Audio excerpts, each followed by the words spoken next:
परमेश्वरी को नमस्कार। ओम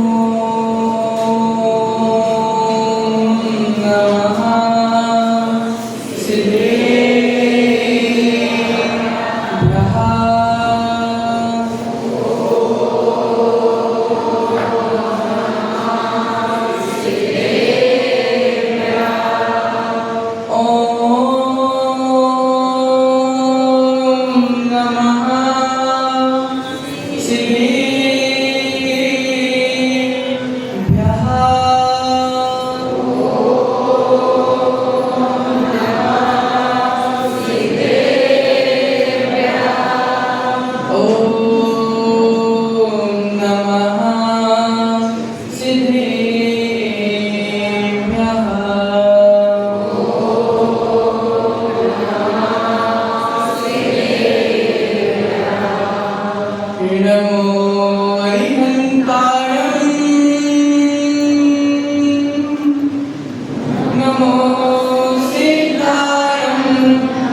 वर्तमान शासन नायक भगवान महावीर स्वामी की गुरु नाम गुरुदेव आचार्य भगवंत श्री विराट सागर जी महाराज की परम पूजनीय वर्तमान पट्टाचार्य आचार्य भगवंत विशुद्ध सागर जी महाराज की दीक्षा प्रदाता आचार्य भगवंत विभव सागर जी महाराज की उत्तम तप धर्म की 10 लक्षण महापर्व की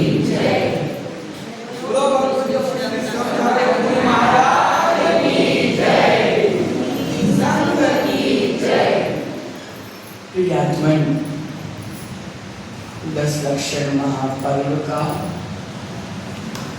संवर निर्जरा पर्व का 7वां दिन। एक छोटी सी कहानी के माध्यम से हम अपनी स्थिति को जानने का प्रयास करते हैं। कोल्हू का बैल देखा? सबने देखा? कोल्हू का बैल कोल्हू में बंधा रहता है और जो उसका मालिक होता है वह उस बैल की आंख में पट्टी बांधती है और सुबह 6 बजे से लेकर शाम को 10 बजे तक वह गोल गोल गोल गोल घूमता है। जब रात के 10 बजते हैं, जब बैल विचार करता है कि मैं तो बहुत थक गया, मैंने तो आज बहुत लंबी यात्रा कर ली, लेकिन जब आंख की पट्टी खुलती है, जब बैल को पता चलता है कि मैं तो जहां था वहां का वहीं रह गया। हमारी स्थिति भी उसी बैल के समान है। हम सोचते हैं कि हमने ये भी कर लिया, हमने वो भी कर लिया। हम सुबह 6 बजे से लेकर रात को 10 बजे तक बहुत अच्छे अच्छे काम कर रहे, हमने बहुत लंबी यात्रा कवर कर ली, लेकिन जब आंख की पट्टी खुलती है तो पता चलता है कि हम जहां थे वहीं थे। प्रियात्मन, आज उत्तम तप का दिन है, तो आचार्य भगवंत ने सूत्र दे दिया, इच्छा निरोधो तपः। क्या सूत्र दे दिया? इच्छा निरोधो तपः। अपनी इच्छाओं का निरोध करना, अपनी इच्छाओं के अनुसार नहीं चलना, अपनी इच्छाओं के अनुसार नहीं चलना, इसी का नाम है उत्तम तप। आचार्य कह रहे हैं, कर्मों को तो तुमने बहुत मजे मजे में बांध लिए, कर्मों को तो तुमने बहुत मजाक मस्ती में पल पल की क्रियाओं से बांध लिए। जितनी मजा से तुमने कर्मों को बांधा, उतने ही मजे से तुम्हें कर्मों को काटने की आवश्यकता। आचार्य कह रहे हैं कि कर्मों को तो तुमने बांध लिया, लेकिन बिना तप के वह कर्म कटने वाले नहीं।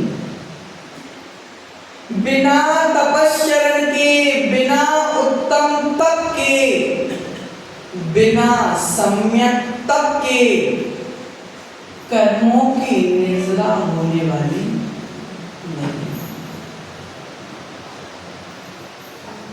दूध देखा सभी ने? दूध में घी होता है कि नहीं होता? होता है। मंजूषा खाती, दूध में घी होता है, होता है। तो आपके घर में जब पूड़ी बनती होगी तो दूध में तलती होगी, क्यों? दूध में घी होता है ना। तो पूड़ी दूध में तल के बनाते होगे कि घी में तल के बनाते? घी में। दूध में घी होता है, लेकिन पूड़ी दूध में नहीं तलती। दूध में घी होता है, लेकिन पूड़ी दूध में नहीं तलती, पूड़ी तो घी में ही तलती है। और दूध से घी बनाना पड़ता है। क्या करना पड़ता है? दूध से घी बनाना पड़ता है। आचार्य कह रहे हैं, दूध से घी बनाने की जो प्रक्रिया है उसका नाम है उत्तम तप।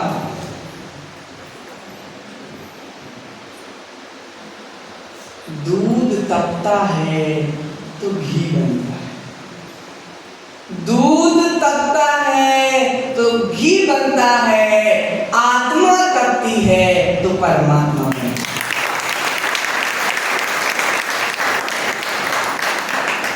प्रियात्मन,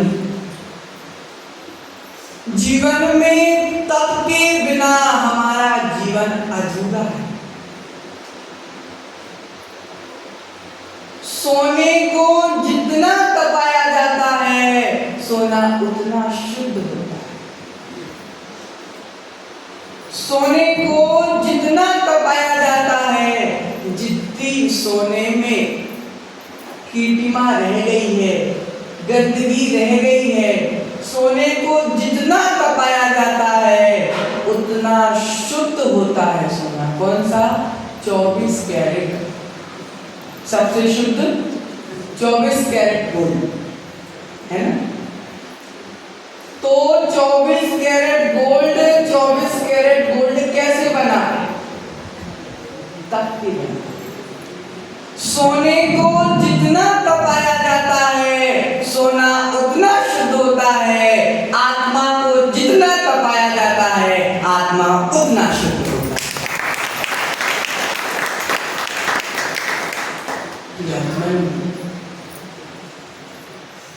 साधारण मिट्टी को लेकर दीवार खड़ी कर दो, साधारण मिट्टी को लेकर दीवार खड़ी कर दो, अच्छा छोटा सा मकान बना लो, वह मकान कब तक चलेगा? मिट्टी का मकान कब तक चलने वाला है? ज्यादा बारिश हो गई तो सारा मकान बह गया, ज्यादा हवा चल गई तो मकान में दरार आ गई। और अगर उसी मिट्टी को तपाकर ईंट बना दी जाए और उस ईंट से मकान बनाया जाए तो फिर वो मकान कब तक चलेगा? लंबे समय तक। साधारण मिट्टी का बनाया मकान चलता नहीं है, लेकिन अगर उसी मिट्टी को तपाकर ईंट का मकान बनाए तो वही मकान सैकड़ों वर्ष तक चलता है। महिमा तो मात्र तप की है, जो जितना तपेगा उतना उठेगा,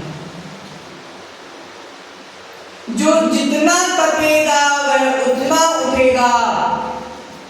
मुनिराजों को देखो, इतनी तपश्चरण करने के बाद भी आचार्य भगवंत विद्यासागर महाराज को देखो,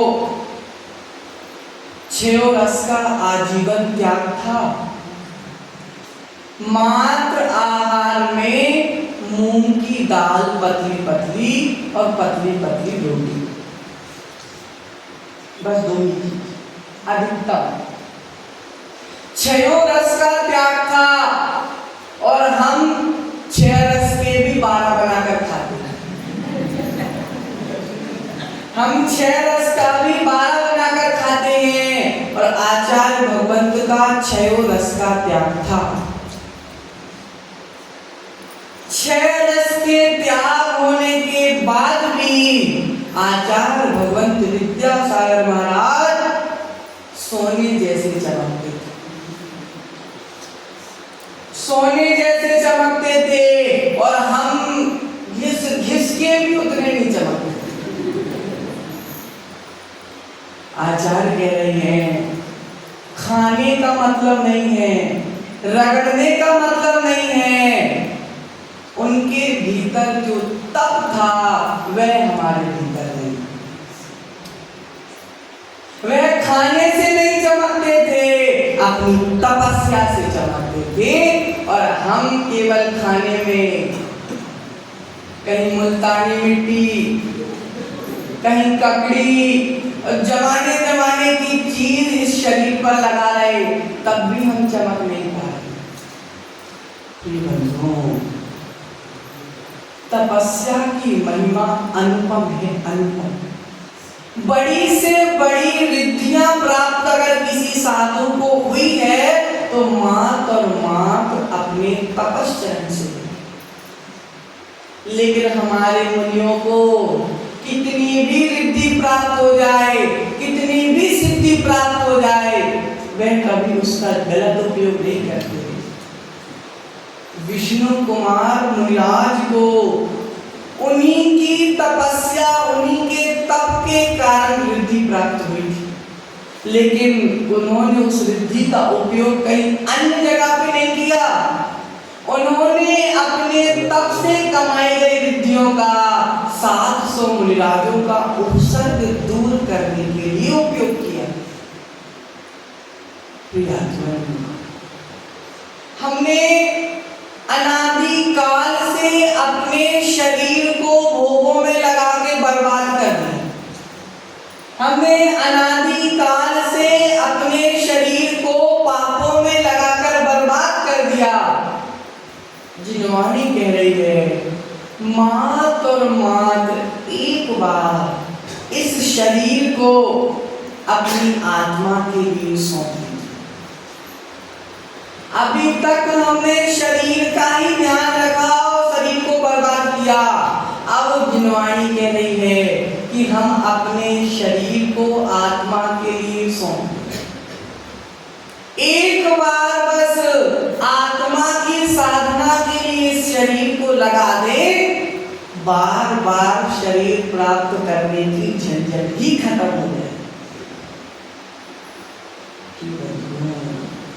संयम की महिमा इतनी है कि संयम तो असाध्य को भी साध्य बना देता है। ये बैठी नीलेश की मम्मी, घुटने में इतनी तकलीफ थी कि घर से चल के मंदिर भी नहीं आया। बड़ी बात है, घर से मंदिर के दर्शन के लिए भी नहीं जा पाती थी, इतनी तकलीफ थी। और जब से उन्होंने प्रतिमा धारण की है, 2 बार 3 बार 4 बार क्या, जितनी बार भी मंदिर में कोई प्रोग्राम होता है, ये महिमा है जिन्होंने उन्होंने व्रत को धारण किया, जिस तप को धारण किया, उसकी ही महिमा है कि घुटने का दर्द तो है, घुटने का दर्द तो है, लेकिन धर्म के आगे दर्द नजर नहीं आ रहा, धर्म के आगे दर्द नजर नहीं आ रहा। उसी प्रकार शरीर की छोटी छोटी तकलीफें तो सदा बनी रहती है, शरीर तो रोगों का घर है, लेकिन जब मन में तप आ जाता है, जब शरीर में तप आ जाता है, जब जीवन में तप आ जाता है, तो तप की आड़ में सारे दर्द ढक जाते हैं। प्रियात्मन, किसान गोबर की खाद अपने खेत में डालकर बहुत अच्छी फसल उगाता है। जिस गोबर की कोई कीमत नहीं, उस गोबर का उपयोग करके खाद बनाकर किसान खेत में खाद डालकर अच्छे अनाज की प्राप्ति। उसी प्रकार आचार्य कह रहे हैं, हमारा शरीर भी गोबर है, हमारा शरीर भी मल है, कोई कीमत नहीं शरीर की, लेकिन इस शरीर का उपयोग करके अगर हमने साधना की फसल उगा ली तो हमें आत्मा की अनाज की उपलब्धि हुई। बंधुओं, शरीर का उपयोग हम कैसा करें, शरीर का उपयोग हम कैसा कर रहे, इसी शरीर को धारण करके तीर्थंकर प्रभु भी तीर्थंकर बन गए, और उसी शरीर को हमने धारण किया, लेकिन हम तीर्थंकर का ताब ही नहीं कर पाए। क्यों? क्योंकि हमने अपने शरीर को उसके अनुसार चलाया। शरीर को अगर हम शरीर के अनुसार चलाएंगे, जीवन में कभी ऊपर नहीं उठ पाएंगे।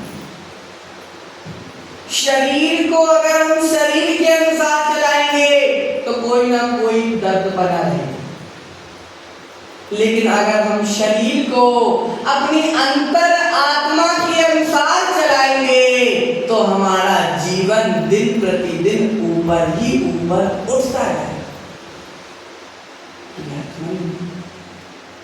आचार्य कह रहे हैं, जीवन में क्रोध आता है तो प्रेम नष्ट हो जाता है। जीवन में क्रोध आता है तो प्रेम नष्ट हो जाता है। जीवन में मान आता है तो पुण्य नष्ट हो जाता है। क्या बोला? जीवन में क्रोध आता है तो प्रेम नष्ट हो जाता है। जीवन में मान आता है तो पुण्य नष्ट हो जाता है। जीवन में माया चारी आती है तो यश कीर्ति नष्ट हो जाती है। जीवन में माया चारी आती है तो यश कीर्ति नष्ट हो जाती है। जीवन में लोभ आता है तो शांति नष्ट हो जाती है। अब लोभ आ गया तो शांति नष्ट हो गई, और अगर मन में विकारी भाव आ गए तो ब्रह्मचर्य नष्ट हो जाता है। क्रोध से प्रेम नष्ट होता है, मान से पुण्य नष्ट होता है, मायाचारी से यश कीर्ति नष्ट होती है, लोभ से शांति नष्ट होती है, विकारी भावों से ब्रह्मचर्य नष्ट होता है, और तप ना हो जीवन में तो सारे जीवन की निर्जरा नष्ट हो जाती है। निर्जरा अगर हमारी नष्ट हो रही है, उसके पीछे एक ही कारण है कि हमारे जीवन में तप नहीं। जो मेरा है उसकी भावना करना। क्या कह रहे हैं? जो मेरा है उसकी भावना करना और जो मुझसे भिन्न है उसका निरोध करना तप है। ये बाहर जितनी चीज दिख रही है वह मेरी नहीं है। बाहर जितनी भी चीज दिख रही है वह मेरा नहीं है, और जो मेरा है वह दिखता नहीं है। क्या कह रही थी भाई? बाहर जो कुछ दिख रहा है वह मेरा नहीं है, और जो मेरा है वह दिखता नहीं है। आचार्य कह रही है जो मेरा है उसको स्वीकार करना और जो मेरा नहीं है उसका त्याग करना उत्तम है।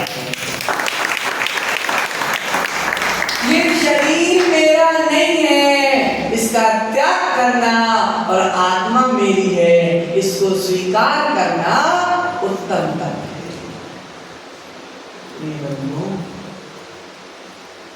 आचार्य भगवंत कह रहे हैं जीवन में पीड़ा आए तो अपनी पीड़ा को सहन कर लेना।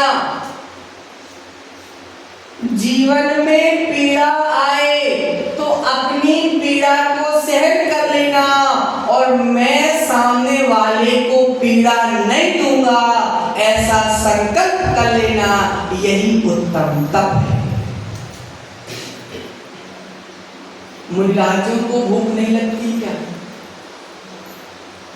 मुनिराजों को गर्मी नहीं लगती क्या? मुनिराजों को ठंडी नहीं लगती क्या? मुनिराज इंसान नहीं है क्या? जितनी तकलीफ तुमको होती है उतनी ही तकलीफ मुनिराजों को।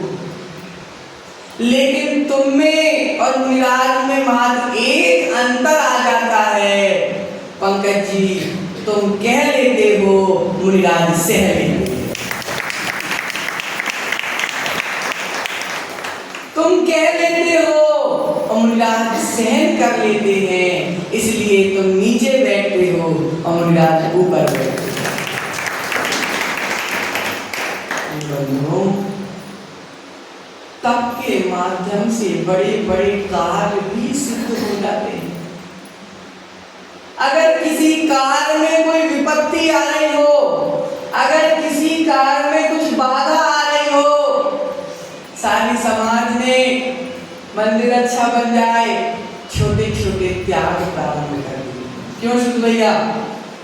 मंदिर अच्छा बन जाए, छोटे छोटे त्याग प्रारंभ कर दिए, और उन त्याग के माध्यम से देखो हमारा मंदिर खड़ा हो गया।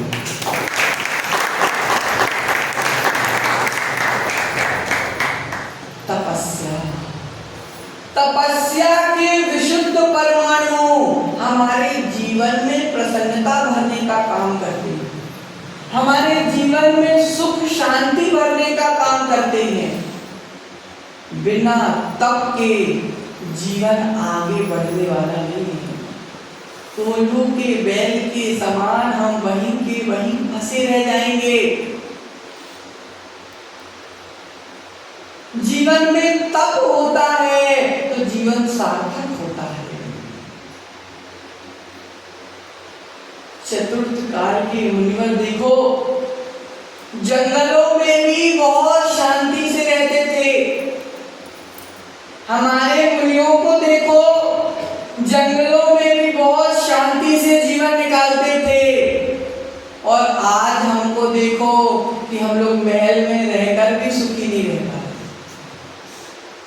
मुनिराज जंगल में रहते भी सुखी रहते हैं, और हम बड़े बड़े महल में भी रह के सुखी नहीं रहते। हम महल में रहते हैं लेकिन तप नहीं रहता, मुनिराज जंगल में रहते हैं लेकिन तप साथ में रहता। ये बंधुओं, जो जीव तप करता है उसके जीवन में बहुत सारी परेशानियां आती हैं, पक्की बात है। तप करने वाले जीव के जीवन में बहुत सारी परेशानियां आती हैं, लेकिन जिनवाणी कह रही है जो परेशानियों को जितना ज्यादा झेलता है वह जीव अपने जीवन